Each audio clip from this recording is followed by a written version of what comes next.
Good morning, good afternoon, good evening, good night, and welcome to week 2 of distance learning here in Fine Arts Appreciation. I hope everybody had a good weekend. Definitely was nice to step away from the computer for a little while for me and kind of come up with a game plan for the remaining week before spring break. Hopefully, if everybody is social distancing, we can be back to school. It just means everybody has to be social distancing. So we shall see what this week unfolds.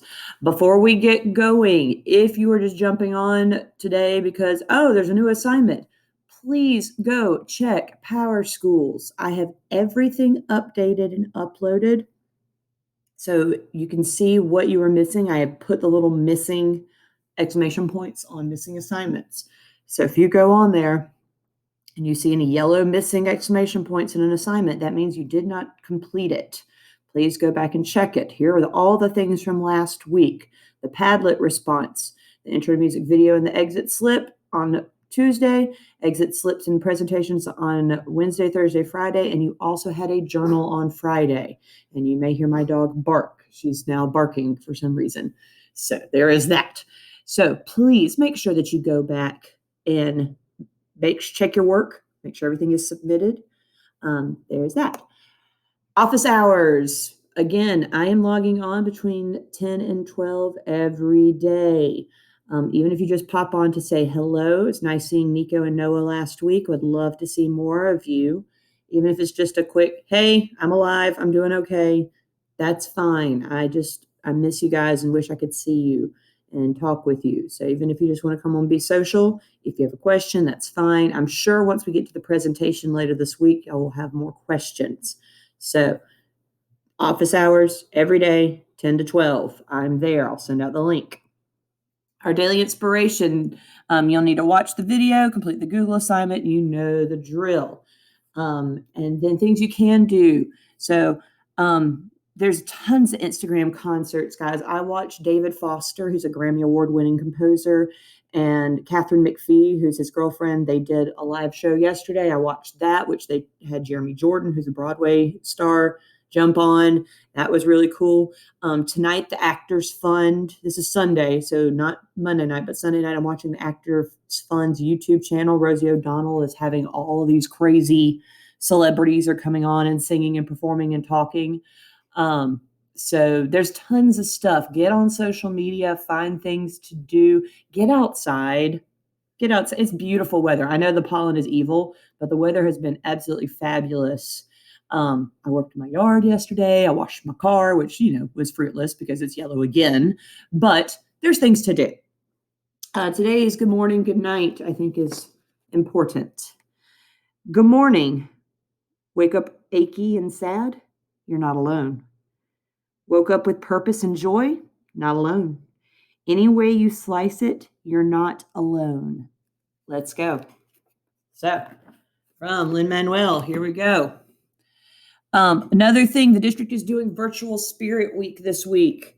If you log into my office hours or you send me a pic on Remind of you in your Cavalier gear today, Monday, you'll get extra credit on today's assignments. I'll throw an extra 10 points on there, get you at least up to 110 if possible. So every day this week, I'll give you a chance at 10 extra credit points for each of the days.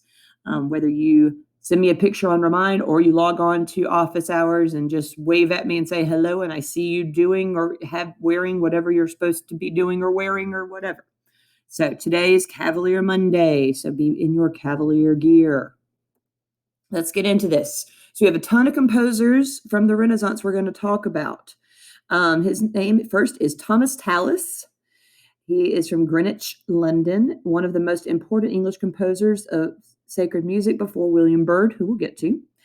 His style encompassed the simple Reformation service music and the great continental polyphonic schools whose influence he was largely responsible for introducing into English music. I think the big thing in there is that the simple Reformation service, we're getting out of the Catholic Mass. This is Martin Luther has put his thoughts up on the door. We have a Reformation, and we have two separate Christian ideals, Catholic and Protestant. So Thomas Tallis is the one who is now writing very simple but purposeful music for a Reformation service.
So now that you've heard a clip of Thomas Tallis, here is William Byrd. He wrote in many of the forms current in England at the time, including various types of sacred secular polyphony, meaning keyboard or consort music. So we're now having that organ music, that harpsichord music. Remember, people could have harpsichords in their houses. It's before pianos. He produced sacred music for use in Anglican services, that would be your Protestant services, although he himself became a Roman Catholic in later life and wrote Catholic sacred music as well. So he started out his life in the Anglican or Protestant church, and then later turned to being a Catholic and writing for the Catholic sacred service. So he kind of jumped on both sides of it. William Byrd was most notably remembered for writing Parthenia. Parthenia is the first printed collection of music for keyboard in England. Virginals was the name for any generic instrument, plucked keyboard instrument, I should say, your harpsichord, clavichord, chamber organ, small home instruments. This is still the predecessor to the piano. So this is your first book of music that somebody can purchase and take home and have a collection of songs to play as opposed to buying individual songs. Today you can go and buy books for guitar, for piano, for any violin, flute, anything. You can buy a book of music. So this is the first one called Parthenia. The date is uncertain as to when it was actually published, but people guess around 1612. It had 21 pieces included, and most are ascribed to William Byrd, John Bull, and Orlando Gibbons in 3 different sections. Of course, William Byrd is the most notable out of those 3, and the one that we will talk about. I'm going to play a small selection from Parthenia.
Okay, so now we are on to Johannes Ockeghem.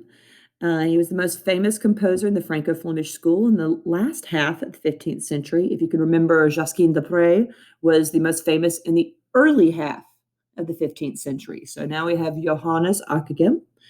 In addition to being a renowned composer, he was also an honored singer, choir master, and a teacher. And here is a small excerpt of one of his songs.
Next up for important Renaissance composers is John Dowland. You should definitely remember his name from the video you watched last week. He's an English Renaissance composer, luterist. Remember, lute, as pictured there, is a predecessor to the guitar. He's also a singer. He is best known today for melancholy songs. Man, he sang these sad, woe is me love songs that, come heavy sleep, meaning come death. I'm sad. My life is over. Come again. Flow my tears. I saw my lady weep. Yes, that's how they spelled weep because everything was phonetic back then. So talks about all these woe is me, my love doesn't love me love songs. So very emo, shall we say, in the English Renaissance. Here is a selection of one of his compositions.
All right, John Dunstable, our last one for today. He's an English composer of polyphonic music of the late medieval era and early Renaissance periods. Blah.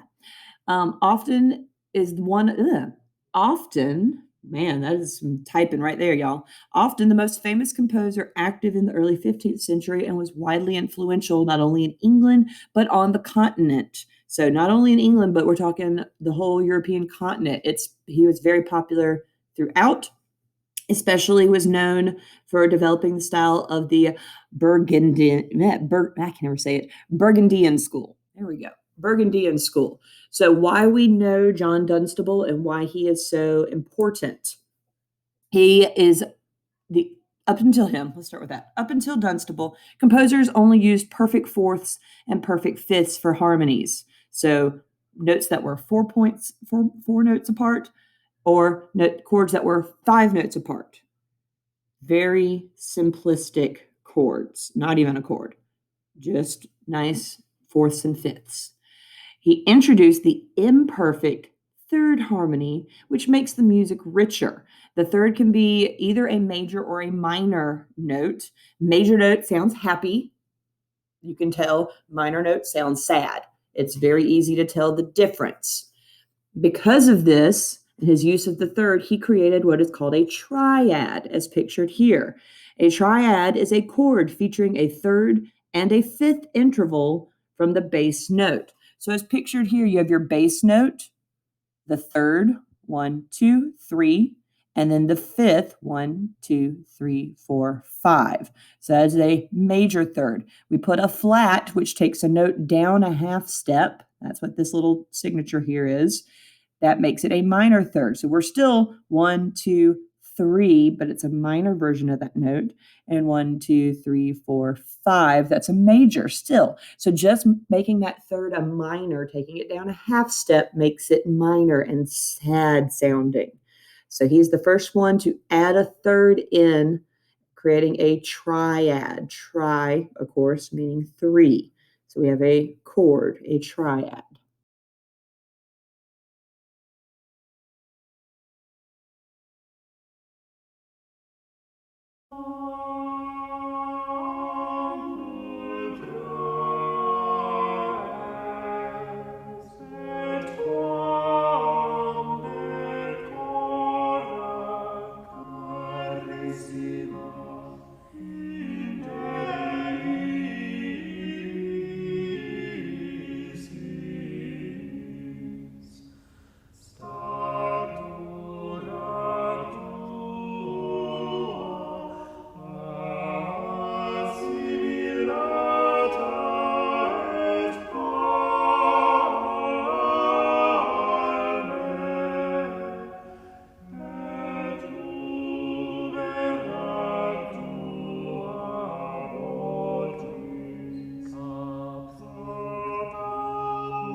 that is it for today. After I'm going to go back. Blah, blah, blah, blah, blah, blah, blah, blah, blah, blah.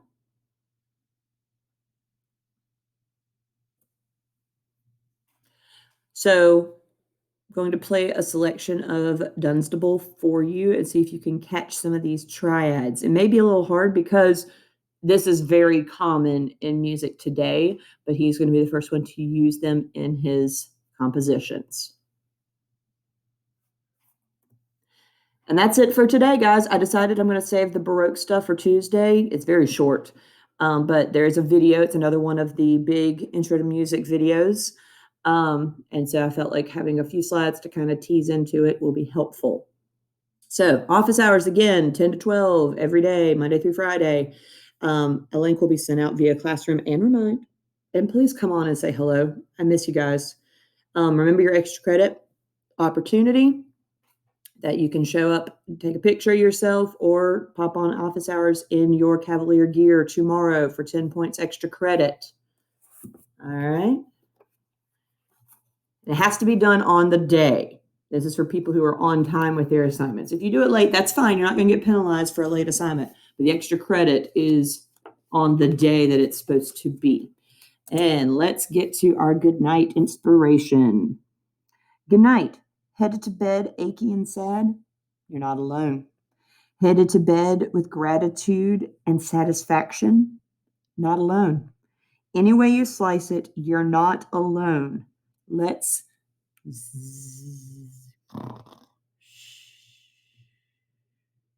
So, once you finish everything today, rest assured that everyone feels the same way you do in this uncertain time. I love you guys, and I'll talk to you tomorrow.